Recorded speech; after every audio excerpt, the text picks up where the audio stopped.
Hi, Glenn. Great to have you on the programme again. So these meetings are taking place behind closed doors, but clearly very high-level meetings indeed. What do you think can be achieved?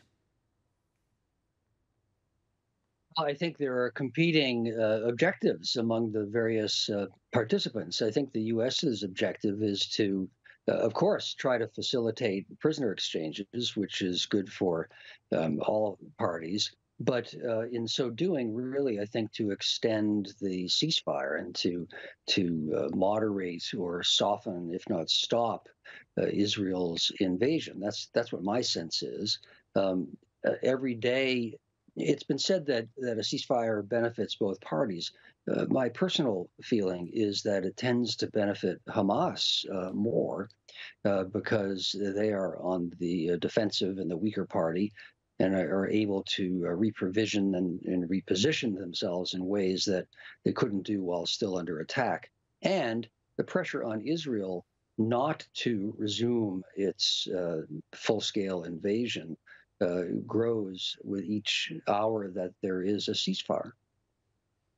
And when it comes to the release of further prisoners and an extended ceasefire with perhaps a longer, more permanent agreement in place, how much is that helped or indeed hindered by Benjamin Netanyahu, the Israeli Prime Minister's assertion that his forces intend to go back in with full power as soon as this current truce is over? Well, of course, that statement doesn't help advance a ceasefire. It tends to it directly challenges it. But I think he has said that because it's, I think, obvious that with each moment that there is continued ceasefire, it becomes harder for Israel to resume its assault. I think Netanyahu is in a difficult position, or he's put himself now partially in one, because a full-scale invasion probably cannot achieve the objectives that Netanyahu has stated at an acceptable cost even to Israel. That's uncertain, but to destroy Hamas entirely seems to imply also the destruction of almost all of Gaza. And I don't know that that's feasible or acceptable for any member of any party in this whole crisis.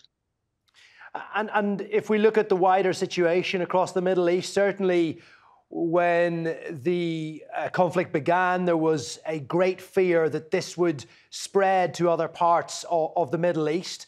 Do you think that has lessened over the past few days since this temporary truce has been installed? I do, and I think it's good and important that you raise that issue. I think that Director Burns's presence, as well as the repeated visits by Secretary of State Blinken, the visit by President Biden, continued U.S. diplomacy has sought to make a wider war less likely. And it frankly is not having the war spread beyond Gaza is something that just about every party or country in the entire region also wants to avoid having.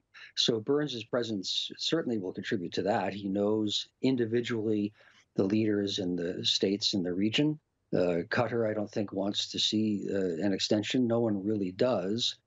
But it's important to have cabinet level and very knowledgeable, smooth is too pejorative sounding, very sophisticated senior officials working to that end. And so Burns's presence is important and I think helpful that way. Glenn, we thank you as always for coming on the News Hour. Pleasure to have you on TRT World. Glenn Carle, former CIA officer. Anytime.